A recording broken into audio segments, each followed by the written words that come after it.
प्रधानमंत्री आवास योजना खासकर गरीबों के लिए बनाई गई ताकि उनके सिर पर एक छत हो सके। लेकिन अशोकनगर जिले में अब भी हजारों की संख्या में आदिवासी परिवार आवास विहीन है और झोपड़ियों में रहने को मजबूर है। गांव के लोग बारिश के दिनों में उसी झोपड़ी के अंदर रहने को मजबूर हैं। यहां करीब 800 परिवारों को योजना के लिए चिन्हित किया गया है, लेकिन अब भी सैकड़ों परिवारों को पेमेंट नहीं हो रहा है। अशोकनगर के आसपास के भी इलाके का हाल कुछ ऐसा ही है। देखिए अशोकनगर से हमारी पूरी रिपोर्ट।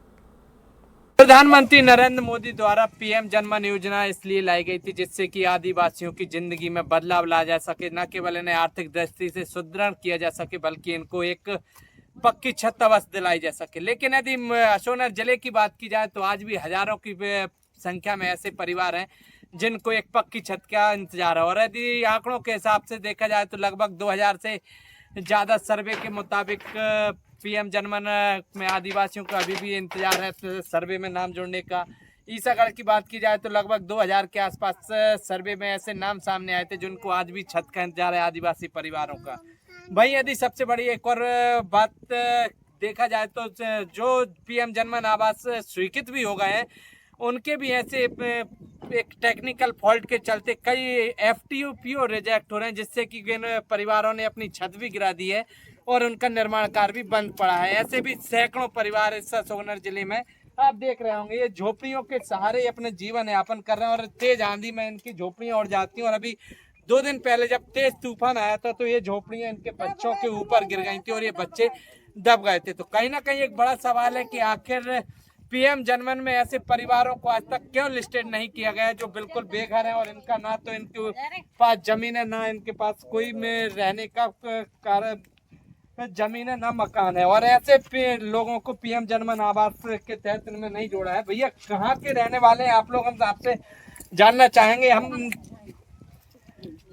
इस पूरे मामले में इनसे बात करेंगे। भैया क्या दिक्कत है आप लोगों को? तालाब रहते थे यहाँ मंडी पे पूरा नई मंडी में डाल दिए, झोपड़ी बनाए हैं और उड़ जाती हैं हवा से। बच्चों के लिए लाइट है न कछु व्यवस्था नहीं है। उन्होंने बोली थी कि व्यवस्था हम करेंगे। ये देखिए इनकी परेशानी है। अम्मा क्या दिक्कत आती है आप लोगों को? जो दिक्कत आती है सब हम मड़ा हवा पानी में दब गए हैं, घर झोपड़ी गिर गई। हम आई वो सब किलो वाटर लाते हैं, हम मड़ा पालन का झोपड़ी बनाएंगे हम लोग। जैसे प्रधानमंत्री मोदी जी आवास बनाने की बात कहते हैं, लगातार आवास मिल भी रहे हैं आदिवासियों को, लेकिन आप लोगों को आज तक आदिवासियों को झोपड़ी नहीं में रहना पड़ रहा है, आवास नहीं मिले हैं। तो क्या कहना चाहेंगे, क्या मांग करती हैं? हमें तो कुटी चाहिए हमें तो। कुटी दे दो, लाइट दे दो, और कुछ नहीं चाह रहा। मड़े ने कैसी घा लिया थोड़ा का के ताई जे झोपड़ी कल परसों तूफान आ तो दब गए थे पूरे घर में। 8 9 8 10 दिन होगा जे तो सुधार भी लगे अकेले मंजूरी करें का के तो मड़े देखे का घर बनाए हम हैं का है। हम पे कछु मजदूरी है ना, गरीब आदमी है ना, जगह जमीन है ना, कछु के तई रह रहे बुनरिया तालाब से जब हटाया गया था बैठे भूखे प्यासे का के तई। ये देखिए इन आदिवासियों की पीड़ा और इन पीड़ा को आप इस बच्चे के चेहरे से देख सकते हैं।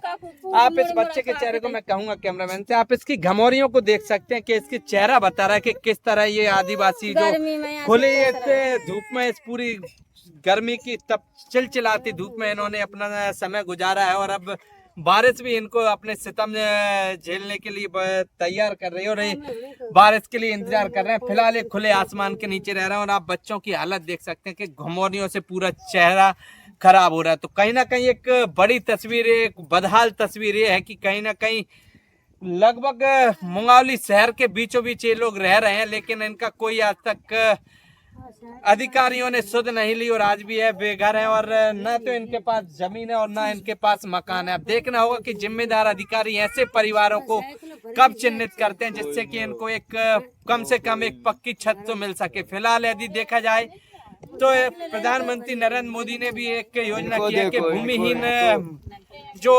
आदिवासी उनको तुरंत पट्टे देकर सरकार इन्हें आवास देगी। लेकिन यदि अशोकनगर जिले की बात की जाए तो आज भी हजारों परिवार ऐसे हैं जो खुली छत में अपना जीवन यापन कर रहे हैं और आज भी अधिकारियों से ये आस लगाएं कि उन्हें जल्दी पीएम आवास मिलेगा जिससे उन्हें एक पक्की छत मिले। अब देखना होगा कि इन आदिवासियों की पीड़ा अधिकारियों तक कब पहुंचती है और कब इन पूरे जो आदिवासी ऐसे बदहाल जिंदगी जी रहे हैं उनकी ओर कब नजर जाती है। स्वदेश शर्मा, NDTV, अशोकनगर।